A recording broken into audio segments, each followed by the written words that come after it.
Hello everyone. Today's topic is Venn Hoff vector, which is denoted by I, and this topic is from the chapter Solution, class 12.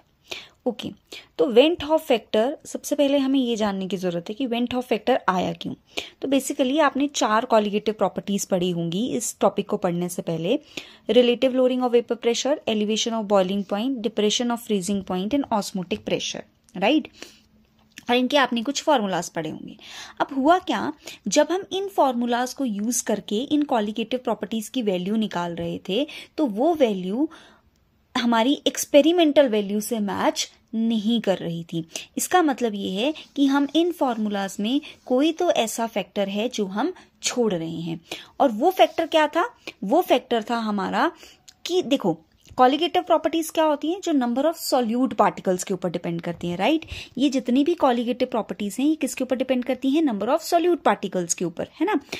अब जो solute particles हैं, अगर वो solvent में जाते ही या तो एसोसिएट कर जाएं या फिर डिसोसिएट कर जाएं तो हमारे number of solute particles different हो जाते हैं। और जब वो डिफरेंट हो जाते हैं तो इनकी वैल्यू भी अलग हो जाती है। और इसीलिए यही वजह है, एसोसिएशन और डिसोसिएशन ही वजह है कि हमारी ये कॉलिगेटिव प्रॉपर्टीज की थ्योरेटिकल वैल्यू एक्सपेरिमेंटल वैल्यू से मैच नहीं हो रही थी। देखो, एग्जाम्पल ऑफ एसोसिएशन बताती हूं। मान लो आपने अपनी तरफ से 2 मोल ऑफ एसिटिक एसिड डाले। यहां से हमें पता चल रहा है 2 मोल डाले, लेकिन ये 2 एसिटिक एसिड आपस में कंबाइन कर गए और इन्होंने एक मॉलिक्यूल बना दिया। तो अब हमारे पास नंबर ऑफ सोल्यूट पार्टिकल्स कितने रह गए? एक ही रह गए। अब जब नंबर ऑफ सोल्यूट पार्टिकल्स में डिफरेंस आ रहा है तो इसका मतलब हमारी कॉलिगेटिव प्रॉपर्टी की वैल्यू भी बदल जाएगी, क्योंकि कॉलिगेटिव प्रॉपर्टी किसके ऊपर डिपेंड करती है? ये डिपेंड करती है नंबर ऑफ सोल्यूट पार्टिकल्स के ऊपर। अब एग्जाम्पल ऑफ डिसोसिएशन, मान लो आपने जो सोल्यूट लिया दैट इज NaCl। अब आपने तो अपनी तरफ से 1 मोल डाला, लेकिन वो जाते ही सॉल्वेंट में 2 आइंस में डिसोशिएट हो गया, Na पॉजिटिव और Cl नेगेटिव। मतलब अब जो हमारे पास नंबर ऑफ सोल्यूट पार्टिकल्स कितने हो गए? 2 हो गए। तो मतलब हमने तो यहां पर ये फॉर्मूला जब हम लगाया तो हमने वहां पर सिर्फ 1 मोल ऑफ सोल्यूट पार्टिकल्स लिया, लेकिन एक्चुअली में कितने मोल्स ऑफ सोल्यूट पार्टिकल्स हो गए थे? 2 हो गए थे। इसीलिए हमारी जो है वो वैल्यू एक्सपेरिमेंटल और थ्योरेटिकल वैल्यू मैच नहीं कर रही थी। तो इस वैल्यू को मैच करवाने के लिए फिर हम एक फैक्टर लेकर आए I, which is known as van't Hoff factor. अब इस वेंट हॉफ फैक्टर की वैल्यू निकालने के लिए हमारे पास अलग अलग मेथड्स हैं। पहला है I is equals to number of solute particles after association or dissociation divided by number of solute particles before association or dissociation।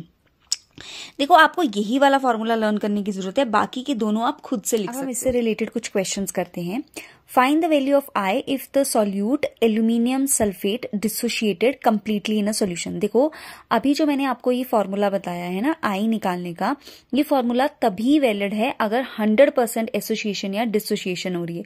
अगर 100% एसोसिएशन या डिसोशिएशन नहीं हो रही है तो फिर हमारे पास अलग मेथड होते हैं I की वैल्यू निकालने के लिए, ठीक है। तो अभी हमें ये बोला गया है कि एल्यूमिनियम सल्फेट है और इसकी 100% डिसोशिएशन हो रही है, तो आप बताओ I की वैल्यू क्या होगी, ठीक है। तो देखो, अभी हमने पढ़ा I is equals to number of solute particles after dissociation divided by number of solute particles before dissociation, right. तो एल्यूमिनियम सल्फेट है, जब ये डिसोशिएट होगा तो हमारे पास देखो 2 एल्यूमिनियम के आयंस बनेंगे और हमारे पास 3 जो है वो सल्फेट के आयन बनेंगे। तो यहां लिख दिया। अब हमारे पास number of solute particles before dissociation कितने हैं? ओनली 1, क्योंकि यहां पर क्या है? 1 है ना, देखो, तो इसका मतलब 1 है। लेकिन number of solute particles after dissociation कितने हो गए? 2 + 3 कितने हो गए? 5 हो गए। तो I की वैल्यू कैसे आएगी? Number of solute particle after dissociation. After dissociation मतलब टूटने के बाद कितने हैं? 5/1, तो वैल्यू आ गई 5। Okay, next is find the value of I if solute particles dimerizes completely. Find the value of I if a solute particle dimerizes completely. Dimerizes मतलब 2 molecule से एक मॉलिक्यूल बन रहा है। डाई मतलब 2, मराइज मतलब एसोसिएट कर रहे हैं, 2 मॉलिक्यूल से एक मॉलिक्यूल बन रहा है, उसको हम बोलते हैं डायमराइजेस। तो अब I का मतलब क्या होता है? Number of solute particles after association divided by number of solute particles before association. तो आप मुझे बताओ, आफ्टर एसोसिएशन जुड़ने के बाद कितना मॉलिक्यूल बन रहा है? 1, तो ऊपर कितना आएगा? 1। और बिफोर एसोसिएशन जब तक एसोसिएट नहीं हुए तब तक हमने कितने मॉलिक्यूल डाले थे? 2, तो 1/2, आई की वैल्यू आएगी 2। अब एक क्वेश्चन आपके लिए है, आप मुझे कमेंट सेक्शन में बताइए कि आई की वैल्यू क्या होगी अगर सोल्यूट पार्टिकल्स टेट्रामराइज करते हैं कंप्लीटली। हिंट ये है, टेट्रामराइजेस का मतलब है 4 मॉलिक्यूल से 1 मॉलिक्यूल बन रहा है। Okay, bye, keep smiling.